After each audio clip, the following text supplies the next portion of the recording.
So it's a soft Oregon day. Not too hot, not too cold. Humidity is reasonably high, but it has a softness to it, an openness to it, an ease to it. And this is reflective often of the state of mind that begins to reveal itself in Sesshin. Now, Dharma talks are, as I reflect on it, Dharma talks are full of declarative statements, like that one. And a declarative statement is only of use if it provokes curiosity. So it's like there's a whole bunch of books in the library, and each of them is a declarative statement. Until we pick them up and get curious about them and look into them, they really have nothing to do with us. So this text by Bodhidharma is a series of declarative statements about the way things are. In the pointing out tradition, they make declarative statements as a way of bringing your attention to. So that toad used to be a symbol of fertility, and if you kiss it, you'll become a princess. And suddenly, people start looking at the toad and thinking. But for it to be alive, we have to make these comments by Bodhidharma personal. We have to make them interesting. We have to digest them, as with any teaching. And really, they are questions. So with the declaration, this is the way things are, you can get curious. Is that true? Is that really true? What if it were true? What if it weren't true? And curiosity that brings you into things is great doubt, great inquiry, and can become deeper and deeper.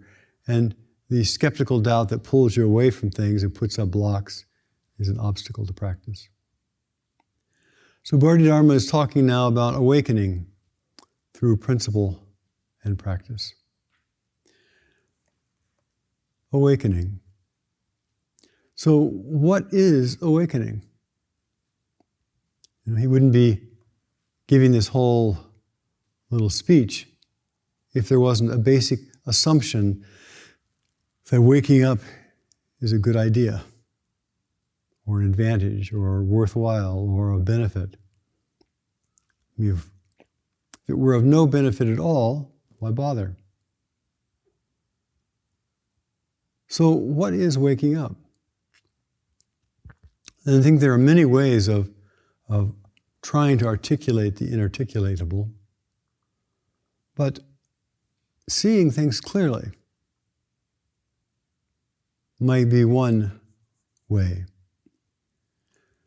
So if we are trying to see the world through cataracts or through dirty glasses or through a fog scuba lens, scuba mask, can we actually see the world clearly? In fact, people who have very slow growing cataracts often are almost blind and not know it. Because they have accommodated little by little to their visual deficit. And it becomes normal. So, waking up, awakening to clarity, in a way might be compared to cleaning your glasses or defogging your mask, having cataract surgery. And anyone who has done those things, especially cataract surgery, they are always astounded at how much clearer and brighter the world is. If we're cleaning our foggy scuba diving mask, it's just sort of normal to have it be clear again, but when we've grown accustomed to fogginess, clarity is quite amazing. This is not all there is to awakening, but who would not want to have a clear vision?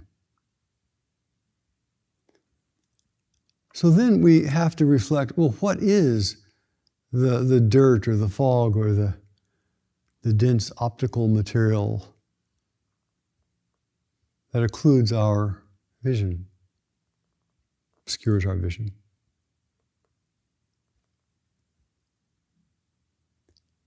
Might occlude our arteries, but obscures our vision.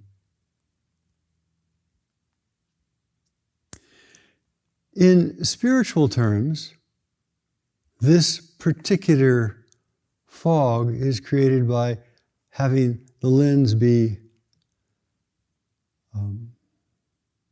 made unclear because we're trying to see it through a lens of self. And there's not one.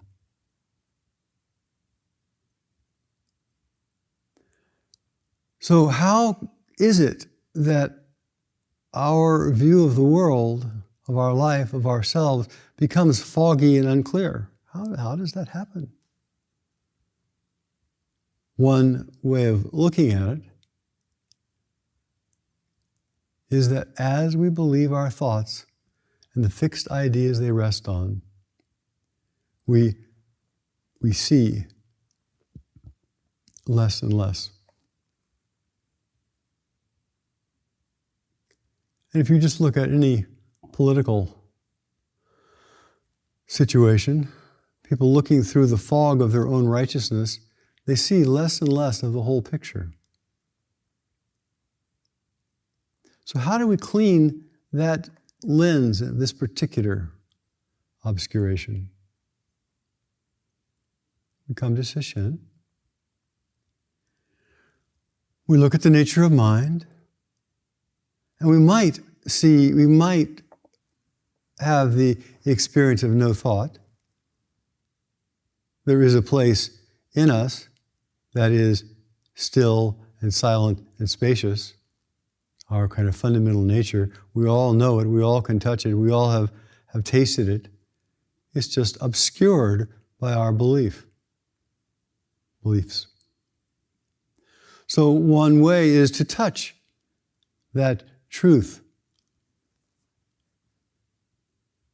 And suddenly the lens is cleaned to some degree. There are many, many levels of seeing things, realizing them.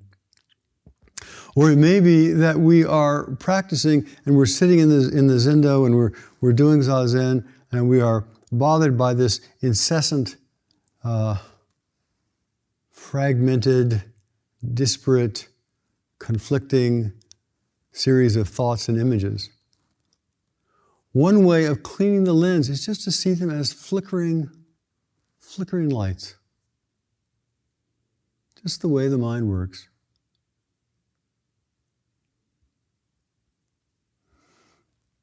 Recently had encountered one very, very mature, experienced practitioner. And they said that in a particular retreat,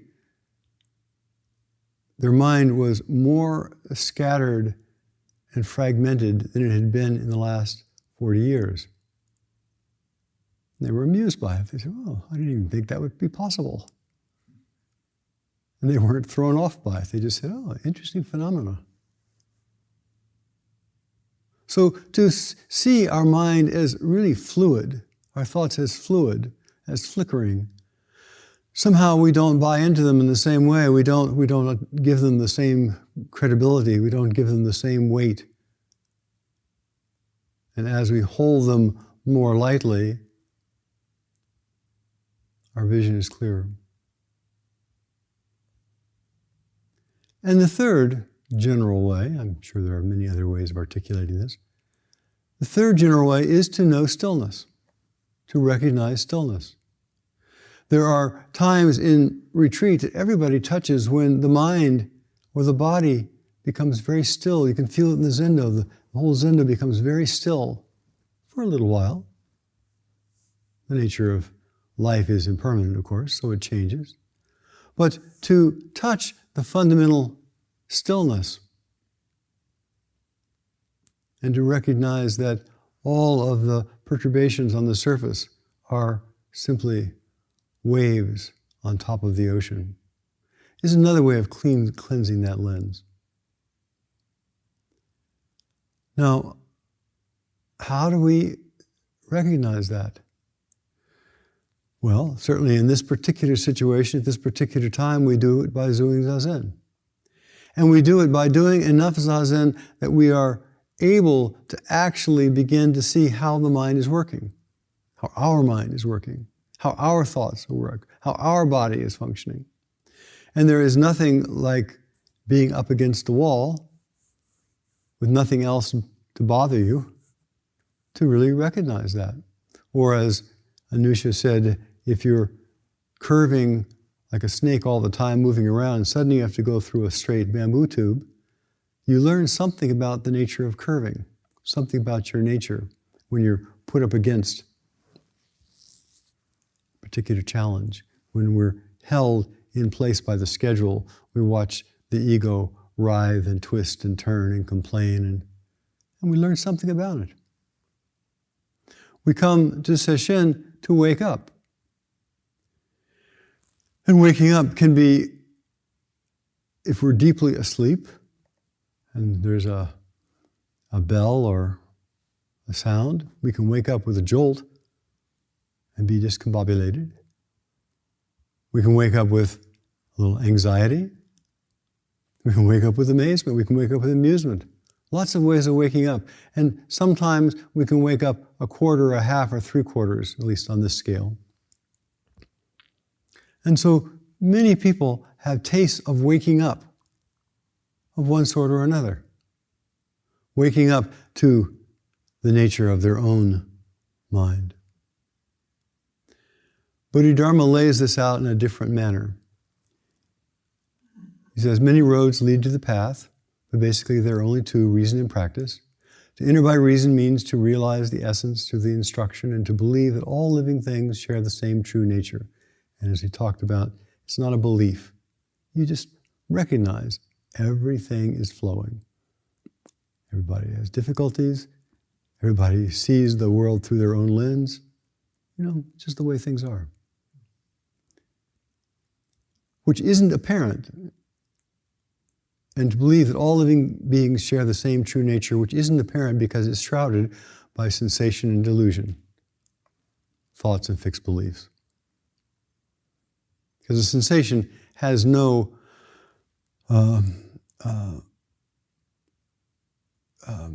charge to it. It's just a sensation. The charge comes as we interpret, conclude. We make decisions about it. Those who turn from delusion back to reality, who meditate on walls, the absence of self and other, the oneness of mortal and sage, and who remain unmoved even by the scriptures, are in complete and unspoken agreement with reason. Without moving, without effort, they enter, as we say, by reason. Now, a basic teaching that we have all heard many, many, many times from many sources is that the world is one. That there is a unity. There is a oneness. There is nature as a whole, has a certain integrity to it. So how can Bodhidharma is saying there are two entrances, but it doesn't really make sense that here this great sage is going against the fundamental teaching of oneness. So these two entrances are basically the same thing. They're just two different ways of saying, pointing at the same thing. They're not two. But they each express that which is fundamental and liberating differently. So what are the basic principles of Dharma, of truth, of life that we all can recognize. Everybody. First, we're alive. Not so hard. Second, that part of that life is movement. Not so hard. That movement means that things are constantly changing because they're moving. Seems pretty obvious. And that movement and that constant change is kind of a flow. It happens over time.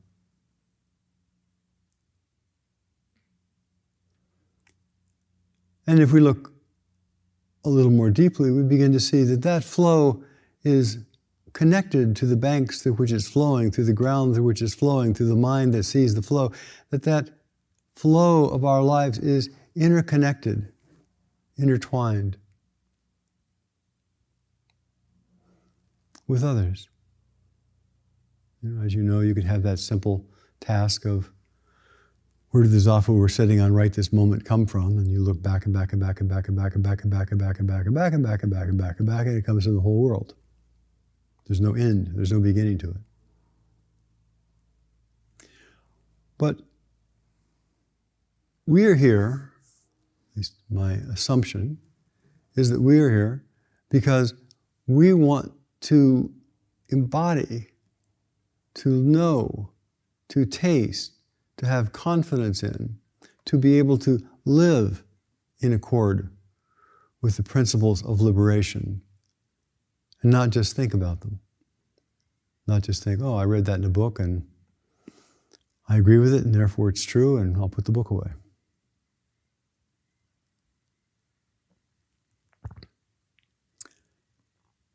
Now, how can we embody these fundamental teachings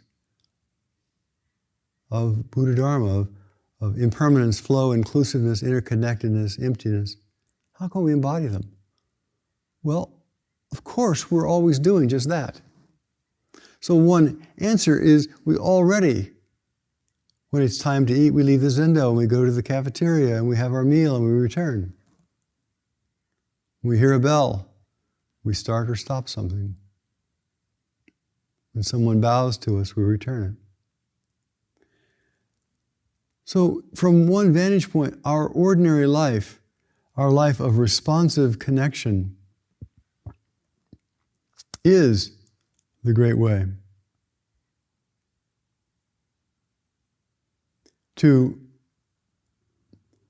So what we do as life is practice. What we do as practice is life.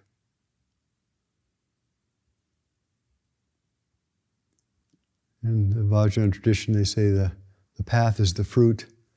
In the Zen tradition, they say practice and realization are one thing. Practice is realization. Realization is practice. So we have to really ask, is it possible that something as ordinary as making our bed, washing our clothes, has something to do with liberation? And we regard that as ordinary life. But for many people, ordinary life is not that. Ordinary life is being an autopilot. Ordinary life is being fueled by fear. Ordinary life is being worried about things we have no control over. Ordinary life is being driven by media. And how can that kind of so-called ordinary life have anything to do with the liberation, the freedom the Buddha speaks of?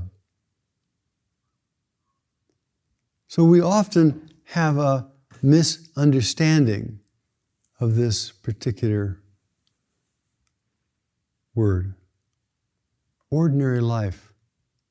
The ordinary life we're talking about is what is fundamentally, what is flowing smoothly, what is natural. The sun comes up, the moon comes up, stars come out, trees flower and bloom and leaves fall.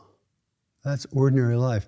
But the unordinary life is all of the stuff that we put over it, the glazing of mud that we put on top of it, of all of our fears and anxieties and compulsions. That's an extraordinary life, not an ordinary life. And so when they, in some of the koans, they talk about ordinary mind is the way, ordinary life is the way, they're not talking about, running around like a rat on a treadmill. They're not talking about this, what we think of in our culture as ordinary life. They're talking about when the mind is clear and there is a fluidity to life, a responsive connection to life, that is ordinary. That is normal. That is liberation. And so from that perspective, awakening is not about I'm going to wake up to something else, but rather I'm going to wake up to the ordinariness, the naturalness, the flow, the freedom of things happen when it's time for them to happen. I breathe in when it's time to breathe in. I breathe out when it's time to breathe out. Speak when it's time to speak.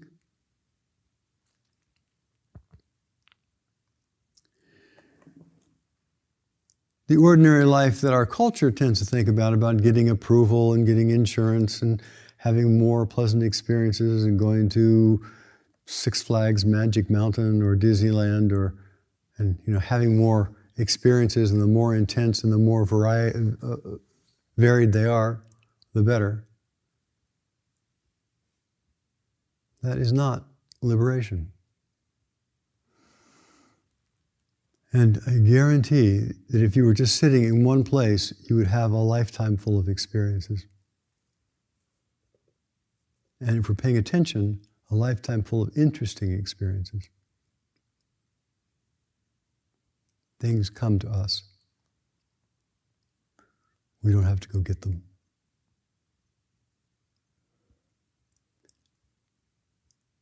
So wouldn't a healthy, ordinary life have a smoothness and a skillful responsiveness to the challenges that are brought to us? The challenges each of us have. So in Sesshin, in this period, in this week, in this day, just sitting and walking and resting and doing a little bit of work, just that brings challenges. Just that brings challenges. Shows the places where our minds have been stuck. Reveals our fixed beliefs.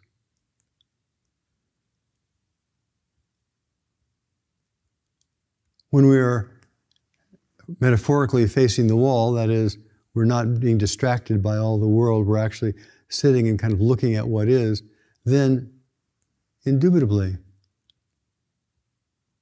a scattered mind, an aching back, knees, restlessness, hopelessness, all come up. All are normal. All are challenges to be responded to. All are just opportunities to know how our mind works. And the challenge is, from this vantage point, to look at our particular challenges through the lens of Dharma.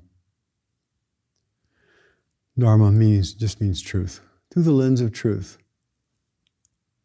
And what are the basic truths? Impermanent, flow, inclusiveness, interconnectedness, emptiness. So when we encounter an obstacle, an injustice, something wrong, without ignoring it, without turning away from it, we respond to it. But we respond to it with a mind that sees beyond the surface.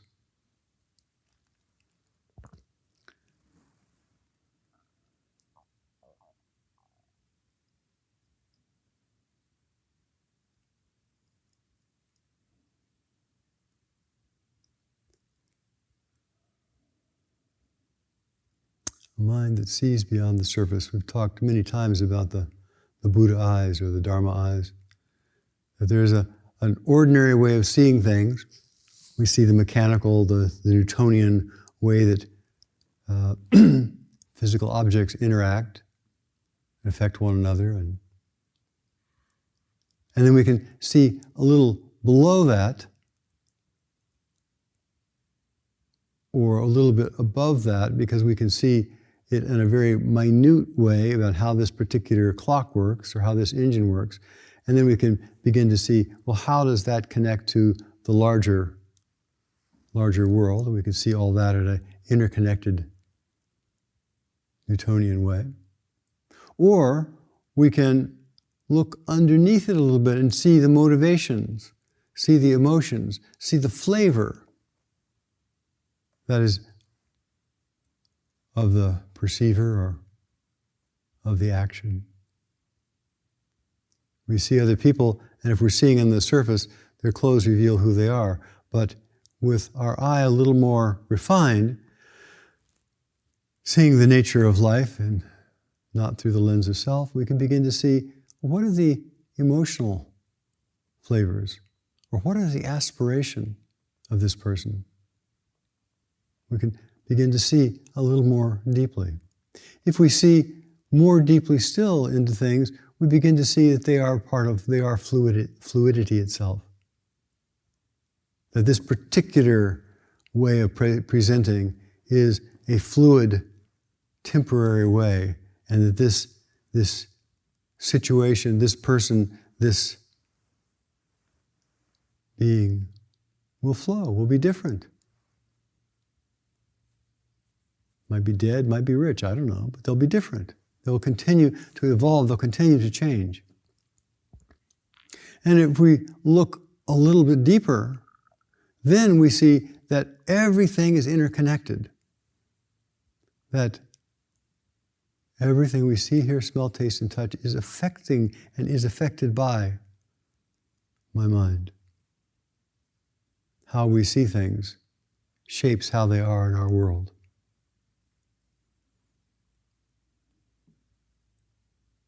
And if we see things a little more deeply yet, we can see the spacious emptiness of things.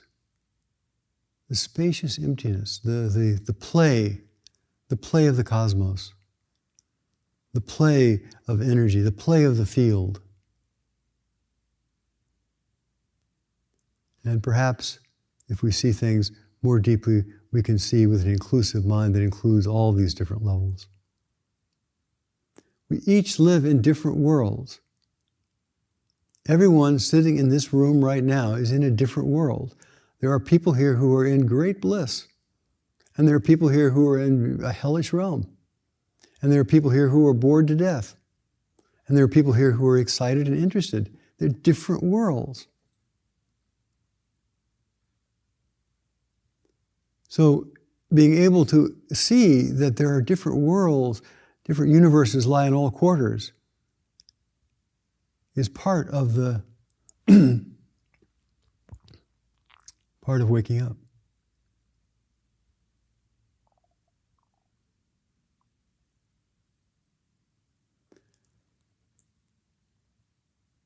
He continues, to enter by practice refers to the four all-inclusive practices. All-inclusive is an interesting word there. Suffering and justice, adapting to conditions, seeking nothing, and practicing the Dharma. So let's look just for a moment at suffering and justice. First, it's important to think, what is injustice? What is justice? It doesn't make any sense unless we have some understanding of what justice is. The dictionary says justice is the quality of being just, of fairness, the principle of moral rightness, decency, conformity to moral rightness in action or attitude, righteousness. So we can look at justice, rightness,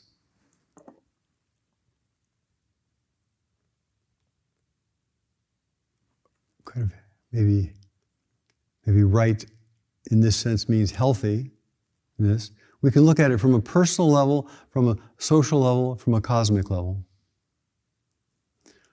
From a personal level, right here in Sesshin, justice often boils down to, is it going the way I think it should go? And that's not right. That's unjust.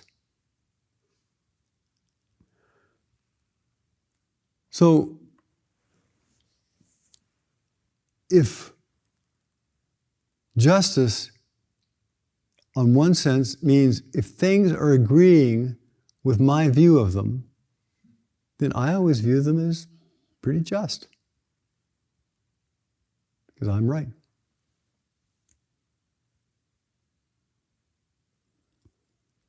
When the world is going the way I think it should go, according to my view and values, I think, well, everything is just fine. But, so when we're watching a movie and we see the villainess, receive her just desserts, her comeuppance, her retribution, we think, oh, that's fair, good for the universe, good for the hero, heroine. May not be particularly fair from the villain's perspective, but definitely from when we agree with it, looks good. So if we are sitting in Sesshin and we subtly or overtly think that the way things going is not right, according to me, then it's a kind of injustice in our mind. Because if it were just, if it were true, then I wouldn't have so much pain, discomfort, discombobulation, despair, whatever dish you want. So, suffering, injustice, actually occurs when we make it, this personal level. When we decide, I shouldn't be feeling, I don't want to feel, I don't like to feel that, then we're creating a kind of injustice in our minds and we suffer. And we have the ability to shift that suffering.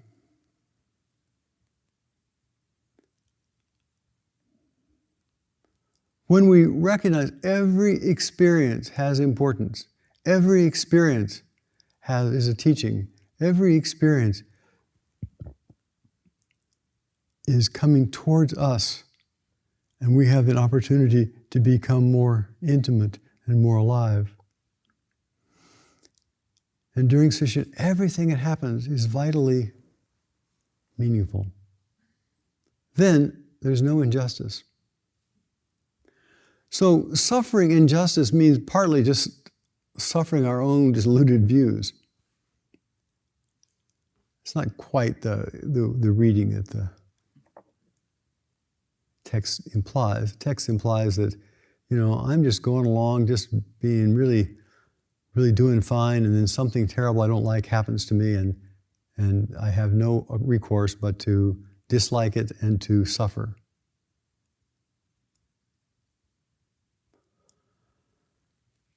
I don't think it's a very skillful reading. It is true that difficult things happen to very good people. That is life. The thought that difficult things shouldn't happen to really good people, that is delusion. Especially they shouldn't happen to me. So, suffering injustice in this way is a kind of delusion. It's a sign that we are not looking clearly. We're not seeing clearly. No, we have to take our personal experience, and we also have to look and see, is this applied to society in general, or is there other factors here? My personal experience is, if there's a pain that I don't like, there's a kind of injustice that happens. Someone takes away my goat, or someone stomps on my foot, and I don't like it. Shouldn't happen that way, and there's a kind of injustice. But who says the universe shouldn't take away your goat, or your cat, or your elephant, whatever? Who says your feet are precious and shouldn't be walked on? Only you. And sometimes we think that just getting agreement, oh yes, goats are sacred, nobody should take my goat, and I want to take a vote here in this room and make sure that we're all voting so that we all agree that goats are sacred, and therefore it shouldn't happen, and therefore when it does happen, when the universe decides your time with your goat is ended, it's wrong, and we're suffering injustice.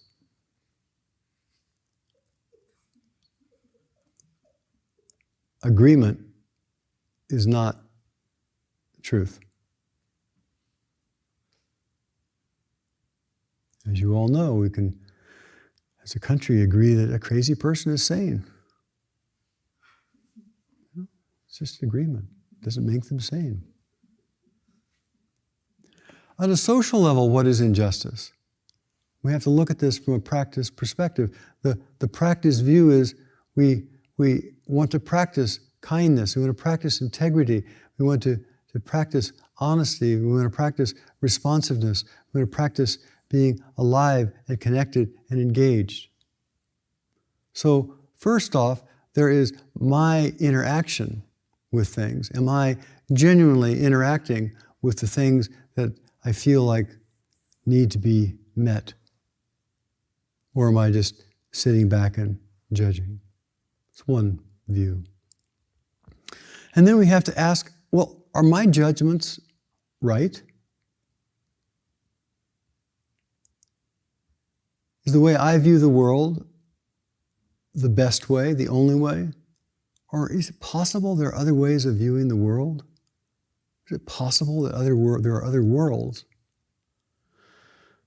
Is it possible that I'm misinterpreting things? Is it possible that things might have a different outcome than my fears encourage me to have? Is it possible that the great mystery is unfolding in ways that I don't understand, and there's something dynamic and alive that's going on which is beyond my ken? And then if we look at the universal level and we ask those kind of questions, has nature as a whole, does it make mistakes? Has nature, the universe as a whole, is there a place that it's right and a place that it's wrong, a place that it's doing its job well and a place that's not doing its job well from that side of things, not from my personal side? You just imagine, does the universe have right and wrong in it? Oh yes, I'm doing okay on Mars, not so doing so okay on Earth. Interesting thought. So suffering and justice needs to be looked at, both what is suffering, what is injustice, what is justice. And suffer can mean in the sense of just bearing it. It could mean tolerating it.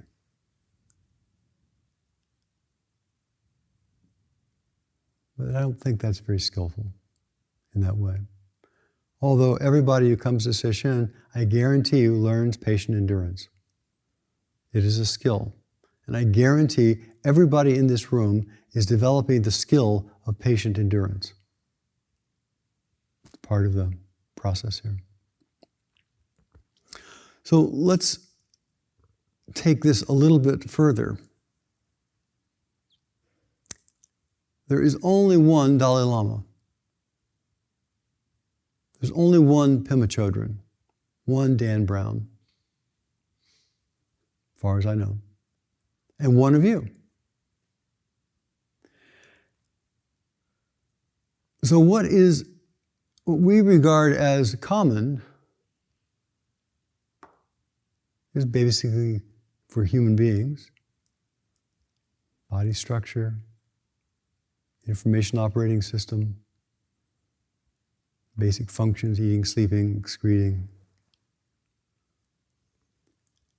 Other than these kind of essential principles, we are all incomparable. We can't be compared. It's like apples and pomegranates. They're both fruits of a certain size, but they're in totally different realms. They have different attributes. The fruit is unique. Each of us, each of you, is absolutely unique. There's not a doppelganger among you, or else there's not a doppelganger of yours in the universe. A replica, a copy. All the studies with paternal twins of the same DNA, they're all different.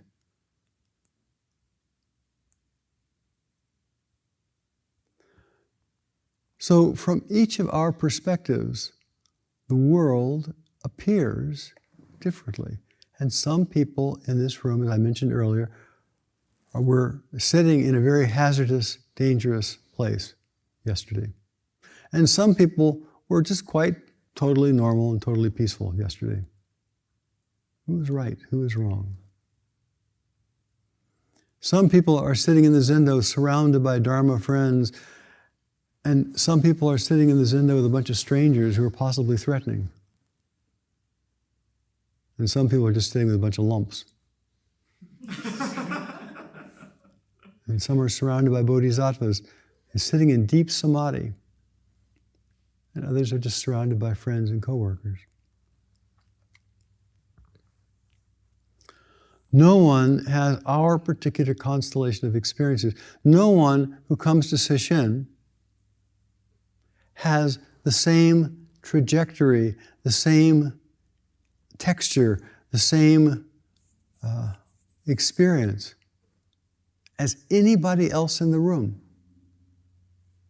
And even though it looks like everybody is sitting in nice little straight rows with custody of the eyes and sitting very still, nice, very good. Good job, not easy to do. If we imagine that what is going on in those people down the road is what we think it is, we are really sadly wrong.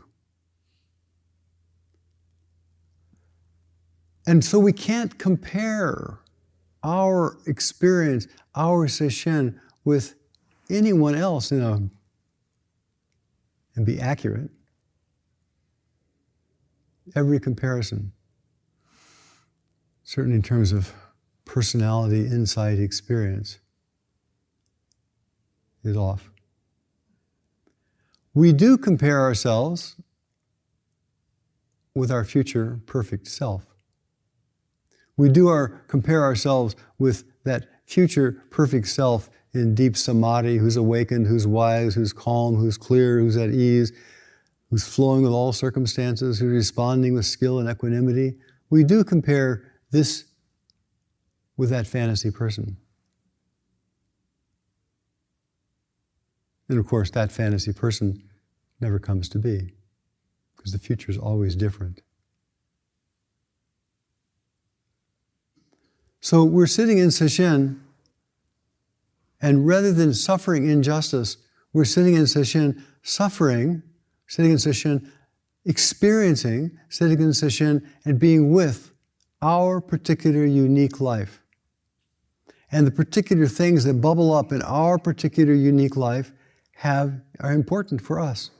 And the things that bubble up in our particular unique life are not wrong, they're gifts. They're particular things that when our mind is still enough, when we are sitting facing ourselves enough, somehow we begin to see the machinations of the mind, or we begin to see the flavor of the emotions, or we begin to see the texture of the personality. So we're sitting in Sesshin here, waking up the great way, and we wake up the great way by being in an ordinary mind, by accepting, by appreciating, by being generous, by You can imagine, how would it be if you were sitting here not comparing yourself in any way to other people? I mean, you might say someone is taller or shorter, but as far as the quality of their mind, if you were sitting here and you had no comparison at all, there was nobody in the room who could be compared better or worse than you because they're all so different. And you're just sitting in the room, the only unique one like yourself, there's a confidence that comes from that. There's a satisfaction that comes from that. There's a stability and an equanimity and ease that comes from that.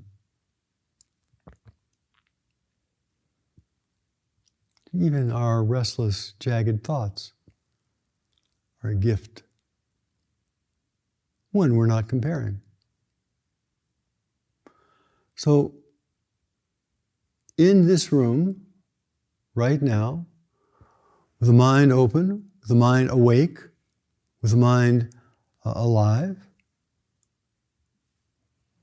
we can be aware of the whole room and all these unique people, all these universes, all these lives that are there, and we can hold them all with a calm, clear acceptance.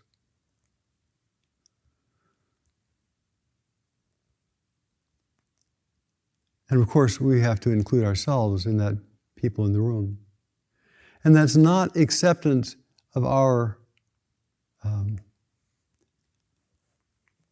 craziness, our twisted behavior in the past or future. It's really accepting of the nature, the beingness, the isness of this person right here, right now, including you. And the foundations of a healthy human life is this kind of view. Meeting our challenges as normal. And having the acceptance that is the foundation of love run our life. And acceptance in that way does not mean we don't respond to things. That's part of acceptance, is we respond. So don't think acceptance is a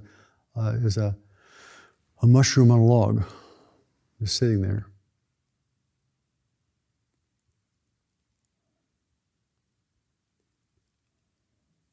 So please have great faith, as I often say.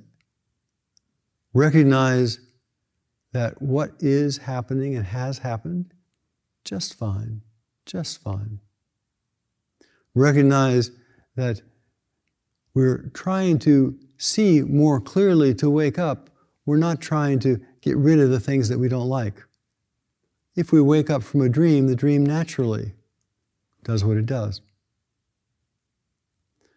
So have confidence that in this process of sitting here and looking at the nature of mind, you will wake up. You will recognize reality. And it might be that from a comparative perspective, which is not helpful, you think you woke up a little bit, and other people you think woke up a lot. I don't know how you would ever tell. And some people you think wake up dramatically, and some people wake up with kind of a subtle simmer. Well, maybe so. Not important. So we have practiced steadily. There's a calm ease in the Zendo. Please take that calm ease not as a conclusion, not as, well, that's as much as I can see, but rather as a foundation for investigation, a foundation for curiosity, a foundation for, well, how big is the mind? Where does the mind come from? What is it that's alive? Take the calm, clear mind, the samatha aspect of practice, and carry it forward so that you can investigate reality and find and wake up to liberation.